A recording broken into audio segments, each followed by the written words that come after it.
With most local bands, there's a submission process where they actually have to submit their music, and I listen to it, decide if it's something I want to use or not. And their original drummer, Matt, is the one who submitted the music to me. We basically got the CD when we got it done. We went to like Guitar Center and stuff like that, and any gigs we were playing, we just put our flyer out and put the CD on there. So I'm sure there was probably a lot of people that got the demo for nothing, and I'm sure a lot of people were like, whatever, this isn't my thing, and threw it out. And I'm like, I'm sure, looking back, some people are like, I threw out what?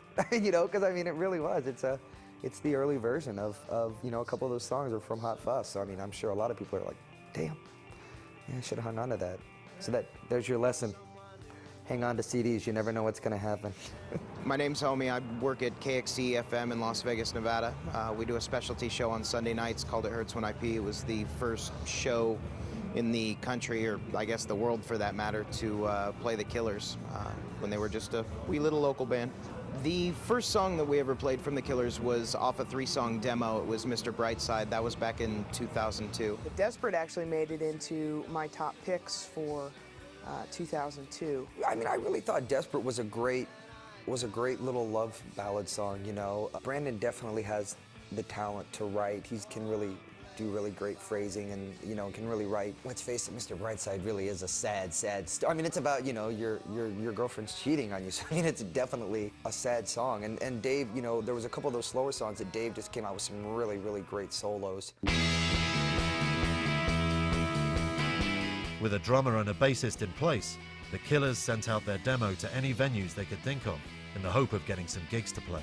The first gig we played was an open mic night to a bunch of biker guys that were into like Steppenwolf and stuff, and here come these 4 pretty boys, that are all like, hey, we're gonna play some English rock for you, and we're really pretty lucky we didn't get our asses kicked. They were playing clubs that aren't around anymore, like Boston, Sasha's. And in fact, when I went to see them at, they did a show at the Hard Rock at the Joint with some other local bands. And there wasn't that big of a turnout because they sounded so different than everything else coming out of the scene at that time. It was always hard trying to find bands that would work well with them on a bill. The Boston was, at the time, the place to play in Vegas. I mean, it was our whiskey, it was our CBGB, We got billed with a hardcore rap monstrosity of a band called Cutlass, and it was like something totally out of Boys in the Hood or something. I mean, because the singer was a real scrawny little white guy that, scrawnier than me, so that tells you he's got to be scrawny. And he threatened to shiv one of us, backstage, because we were supposed to go on before them, and this huge fight breaks out. And how the hell are you going to have a band like the Killers, especially if you listen to the original, early stuff? They were really, we really were leaning, especially Brandon and Dave were leaning more towards The Cure, the Oasis. So, I mean, it was really British, rock. And to have this rap, band with 6 guys up there and then once again, these 4 guys walk up on stage and we're, hey, how you doing? We're wearing some blazers and we're going to play some British rock for you. Definitely an interesting night. A lot of the local music scene ends up with very diverse lineups on bills and stuff, and I think something to a certain extent that the Killers even faced early on, playing with different acts that could have been metal acts for all intensive purposes. Every now and again you'll get somebody that's more of an R&B type of a flavor, something like that. So you hear the bells chime, Herald Avenue, yeah. Meanwhile, another local musician, drummer Ronnie Vannucci, was studying for a music degree at the University of Las Vegas.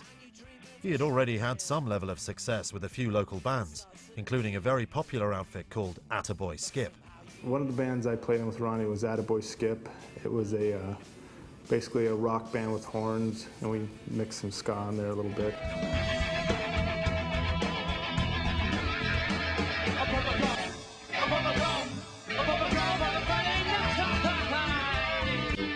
Bronson Mack, I was the vocalist for Attaboy Skip, which was a band that Ronnie Vannucci was in, and I also lived with Ronnie Vannucci for about 4 years.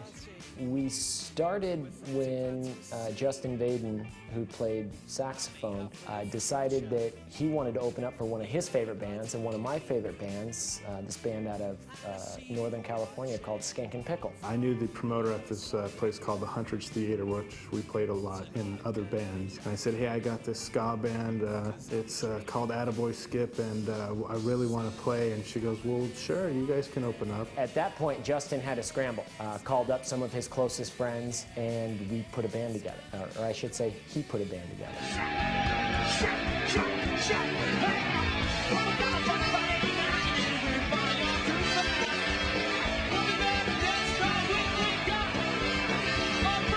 We played here locally in Las Vegas, put out a couple of albums.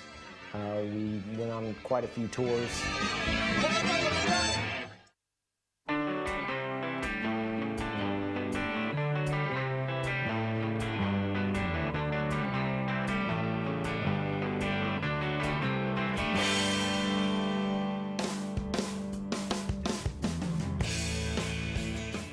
Having seen and heard the Killers play, Ronnie was impressed with their distinctive sound and would soon replace Matt as drummer in the band. I distinctly remember the time that Ronnie first told me he was thinking about joining this band, the Killers, because he had played in a couple other bands in between the time Attaboy Skip stopped playing and the time the Killers started. And it was I think it was a Saturday, and I asked him what he was doing for the evening. He said he was going to check out this band that, you know, he was thinking about, you know, maybe joining, and he wanted to know if I wanted to come, so I went.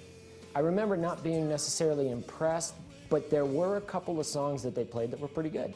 And they did some covers. They did an Oasis cover and a couple other covers here or there. But I remember thinking, I can't believe that Ronnie, because he was a very talented drummer, I said, I can't believe that Ronnie is gonna join this band. I was at the first gig when we saw the Killers play. My band was playing.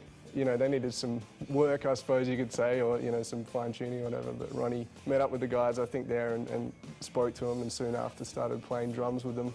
When they started playing around with Ronnie, there was still something that was off. Things were still a little out of tune, a little pitchy here and there. When Ronnie first joined the Killers, he was always saying, guys, you've got to come down and support us. There's someone coming in to see us. Everybody come down and check it out. And we'd go down and see these shows. And I remember going down, the first time I saw him play with this band, it was at the Junkyard. And basically they were playing for free beer with 4 other bands. The funny thing is, he didn't even drink. So anyway, he's playing, he's having a great time. The sound was horrible. The room just wasn't good for music, let alone drums or rock and roll. And the band sounded awful. I don't think Brandon sang a thing in tune all night. I don't think anybody played anything in tune. There was about 3 minutes for them to set up and play, and they had nothing to work with, no fold back. They couldn't hear what they were doing.